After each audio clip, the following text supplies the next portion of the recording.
bamena tela motema biziba yango na ngai ata na kati ya molili mongeto na mipepe na kobanga banga te. Bonjour, bonjour chers jeunes leaders, comment vous allez? J'espère que vous allez très bien.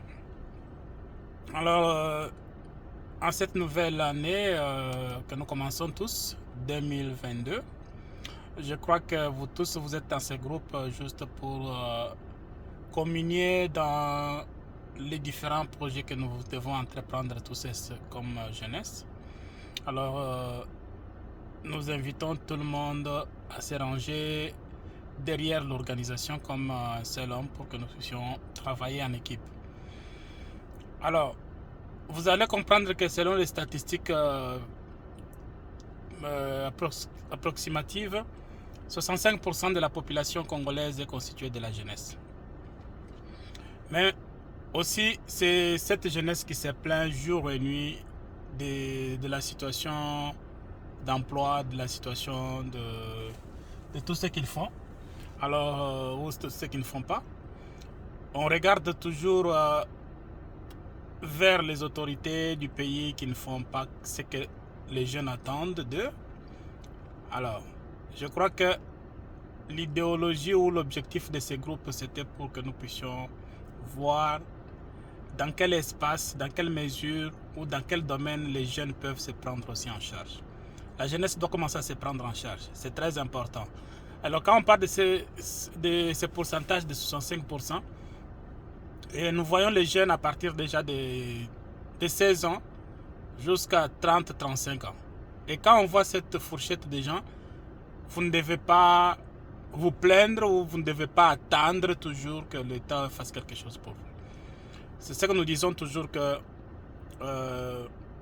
avec nos structures que nous sommes en train de mettre en place, notamment la Convention citoyenne congolaise, les jeunes leaders. Les jeunes doivent être des leaders de leur vie maintenant. Nous ne devons pas être les leaders les futurs de demain. Non, il faut refuser cette expression-là. C'est une expression qui a endormi beaucoup de jeunes. On n'est pas les futurs de demain. Nous devons être les présents de notre pays. Vous devez être dans le présent. Ok? Vous devez être les présents du pays et non les futurs. Parce que quand on vous dit que vous êtes futur, vous croyez que il y a encore du temps. Il n'y a pas du temps, chers amis. La vie est trop courte, très courte alors. Donc, vous devez déjà commencer à organiser votre vie à partir de 16 ans. Et 35-40 ans, ça doit être une vie déjà structurée avec votre foyer, tout ça. On a du mal de voir que les gens à 30-35 ans, ils sont encore chez leurs parents et ce n'est pas intéressant ça. Ok? Oui, il y a une responsabilité de l'État que nous pouvons pointer, mais aussi quelle est notre responsabilité en tant que jeunes. C'est pourquoi nous allons travailler sur notre responsabilité. L'État doit faire ce qu'il doit faire. Si l'État n'arrive pas à faire, mais nous devons faire notre part des choses. Ce n'est pas parce que l'État n'arrive pas à faire ce qu'il doit faire que nous aussi nous restons maintenant dans les bancs des observateurs. La jeunesse doit se mobiliser. Alors, il y a des programmes d'organisation que nous allons lancer dans les jours qui viennent. Et nous invitons toute la jeunesse, des jeunes futurs, de se mobiliser autour des programmes que nous allons lancer dans votre communauté et vous devez y participer. Il ne faut pas voir seulement l'argent. Ok? Oui, l'argent est important, mais il faut d'abord faire le travail. C'est ce qui est plus important. Quand vous ne faites pas le travail, n'espérez pas avoir l'argent. Il faut faire le travail et l'argent va suivre. Mais si vous voulez voir d'abord l'argent, et si vous avez l'argent, vous n'allez plus travailler. Dans toutes les structures, dans tous les autres pays du monde, vous voyez les pays développés, d'abord le travail. La rémunération vient après, l'argent vient après. Mais chez nous, des fois, on pense que oh, ça la cop moko boye, tu gagnes les millions. Non, ça c'est de la paresse et c'est ce qui ne fait pas évoluer notre société.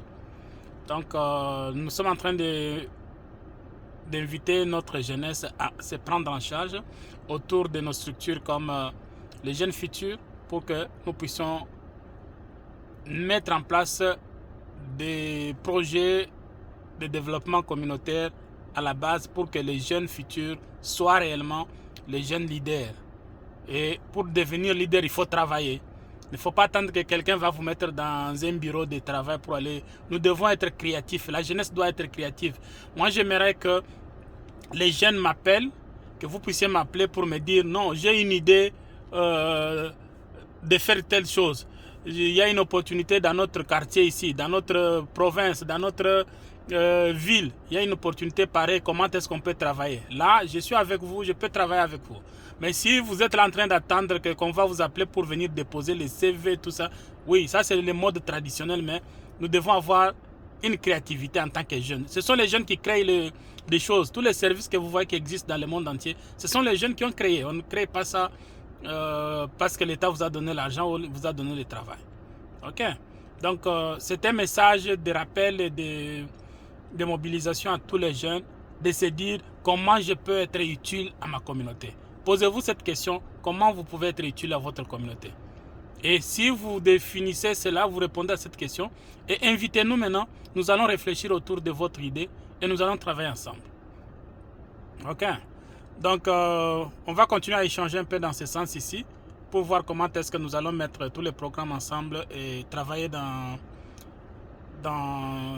tous les projets qui peuvent être possibles pour la jeunesse. Là où nous allons avoir besoin de l'intervention de l'État, la jeunesse, nous allons frapper à la porte de l'État pour leur dire, nous jeunes, nous décidons que vous puissiez nous assister dans tel ou tel autre domaine. Si vous ne faites pas cela, nous allons nous prendre en charge.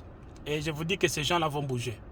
Mais quand vous n'avez pas une jeunesse déterminante qui dit ce qu'elle veut, mais vous avez une jeunesse qui court toujours derrière les politiciens, aller applaudir, non parce que c'est quelqu'un de chez nous, tout ça, de notre tribu.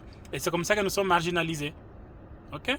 Donc, les jeunes futurs, c'est une structure qui va donner, qui va former les leaders, les jeunes, pour que la jeunesse congolaise soit la pièce maîtresse du développement de la RDC. Donc, si vous formez 65% de la population, c'est-à-dire que c'est vous qui devez en principe gérer le pays. Ce ne sont pas les vieux qui devraient gérer. Donc, vous êtes majoritaire, même aux élections, vous pouvez décider de chasser tous ces vieux-là et vous récupérez les choses en main. Et ça s'est fait comme ça dans d'autres pays. Ok? Donc, on est ensemble. J'aimerais vraiment entendre des appels des jeunes qui parlent des opportunités qu'ils voient dans leur quartier, dans leur communauté, dans leur ville, pour que maintenant notre structure puisse faire un projet d'études pour voir comment est-ce que nous pouvons lancer. Nous devons créer des opportunités d'emploi nous-mêmes. Il ne faut pas attendre que les Chinois, l'État ne crée pas du travail.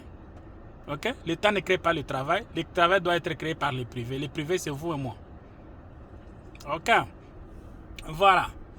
Vous voyez comment je suis habillé là, chez nous, il fait très froid et nous sommes pendant l'hiver et avec la pandémie là, donc raison pour laquelle on est habillé ce qu'on est. Ok, alors j'attends vos appels ou bien vous appelez les jeunes leaders Walter pour que nous puissions voir comment nous allons avancer. Merci bien et bonne soirée chez vous.